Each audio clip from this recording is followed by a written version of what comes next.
Hey guys, this is Undercover Dudes, and today we're checking out the new games that are going to be huge in 2022. Now sit back and relax as we have a ton of awesome games today that are definitely worth playing, and best of all, many of them are free to play.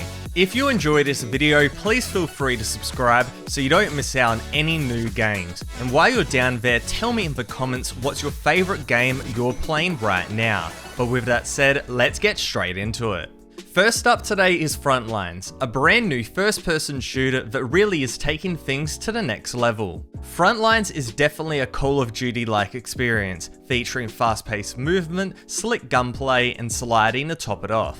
However, what makes it stand out is the graphics, which are incredibly good, featuring not only awesome environments, but also detailed weapons and fantastic lighting too. Frontlines at this point is an active tech demo. There are only 2 maps and 2 modes available, those 2 modes being Team Deathmatch and King of the Hill, but it's a great taste of what's possible down the line. There is also a great amount of weapons, including assault rifles, SMGs, shotguns, LMGs and more, which all have cool animations and sounds to back up the visual fidelity. What I haven't told you though is that Frontlines is indeed a Roblox game, and it's just incredible to see how much people can push the Roblox engine in the graphics department. Next up is The Cycle Frontier, and this free-to-play first-person shooter is a game I think will be huge in 2022. Originally a battle royale title, The Cycle has reinvented itself into a survival looter shooter, hugely inspired by the extremely popular Escape from Tarkov. The core mechanics of The Cycle are the same as the original. You get dropped onto a planet sprawling with enemies where you have to capture resources and complete contracts. However, now you're forced to bring in your own weapons and gear that you will permanently lose if you die. In my opinion, the extremely hardcore mechanics of Escape from Tarkov is a bit too much. So it's cool that The Cycle is going for more arcadey mechanics, and this mixed with the intense atmosphere means it's easy to pick up but extremely hard to put down. Furthermore, the graphics are super easy to run, which is great for low spec gamers. Add all these factors together and it makes sense why this game could blow up. The barrier to entry is really low, but it has actually quite a high skill ceiling, and given the popularity of Escape from Tarkov, there's lots of good things for this game. The hype for Portal 3 is very much alive in 2022, and while we don't have it just yet, Valve has released Aperture Desk Job, a free playable short made for the Steam Deck, but also playable on the PC, set in the Portal universe. You play as an entry-level nobody on their first day of work, your heart full of hope and your legs full of dreams, eager to climb the corporate ladder. It's an extremely fun time, which is to be expected from any Valve title at this point, and graphically, of course, it looks fantastic too. While made for the Steam Deck, it's also completely playable on the PC, but you will require a controller given there's no mouse and keyboard support. The fact it's a new glimpse at the Portal universe is extremely cool, and it also seems like this game is being received really well too, as it currently has an overwhelmingly positive rating on Steam. On top of all of this, it's also completely free to play, so make sure to try it out before it's the talk of the town.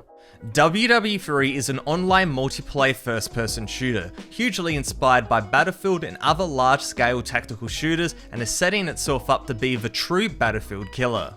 In this game, you team up in huge 20v20 battles, either on foot or in tanks or other vehicles, using a large variety of weapons. It has really solid gameplay, great graphics with a very Battlefield-like user interface, and overall plays quite nicely. This game originally came out in 2019 and is currently still pay to play. However, the developers are ramping up for a huge free-to-play re-release with a ton of updates, content, and fixes to really bring this up to the 2022 standard. Given the failure of Battlefield 2042, the amount of content in this game already, and the upcoming free-to-play launch, WW3 has a lot of potential to be the next big game out there. Risk of Rain 2 is a roguelike first-person shooter that is making a huge comeback in 2022. The core concepts are simple. You control a survivor who is stranded on an alien planet, and to survive you must kill monsters, loot chests to collect items, and prepare yourself for waves and waves of enemies. As the game goes on, it progressively gets more and more difficult, but it's just really fun shooting at enemies, getting looted up, and going toe to toe with huge bosses.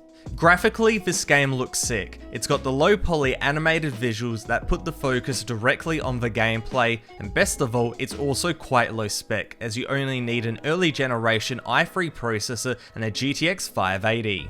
Now, Risk of Rain 2 was an extremely well received game when it was released. However, with the launch of the Survivors of the Void DLC, this game's playbase has exploded, reaching daily maxes of over 35,000. Given this game feels a very well designed niche, I can only expect this game to become more and more popular as time goes on. Go and check it out. Next up is a new Battle Royale game that looks incredibly like PlayerUnknown's Battlegrounds and Ring of Elysium, and it's called Super People.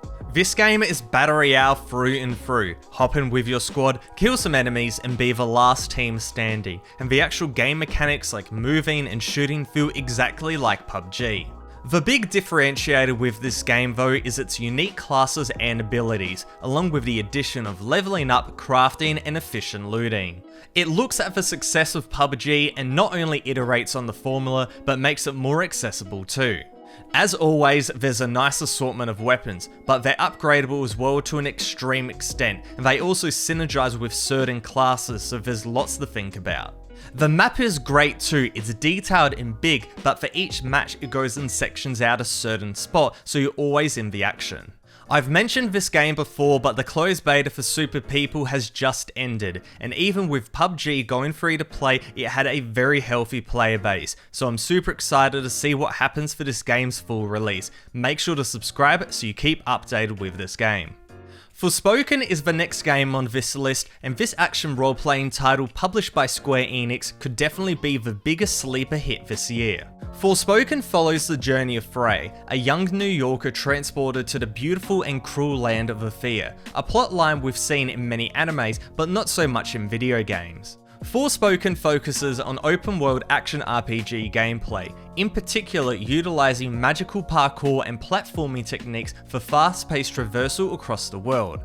Now, while we don't have too much to go off, the gameplay looks awesome and should mesh really well with the parkour element, overall giving off a great experience. Just recently, Square Enix announced that Forspoken has been delayed until October 11th, in order to give Luminous Productions more time to polish the game. Given how awesome this looks and the fact that Luminous is made up of devs that made Final Fantasy 15, the extra couple months could really push Forspoken to the next level and make it one of the best games this year. Battlebit Remastered is blowing up right now, and for good reason, as it's truly the next generation of massively multiplayer shooters. Following up on my previous video, the next playtest is on the 8th of April, and there are Patreon exclusive playtests this month. Gameplay wise, it's been confirmed that helicopters will be available, there will be controller support but it's limited, and also community servers will be available. Click on the video on the screen right now to learn more about this game.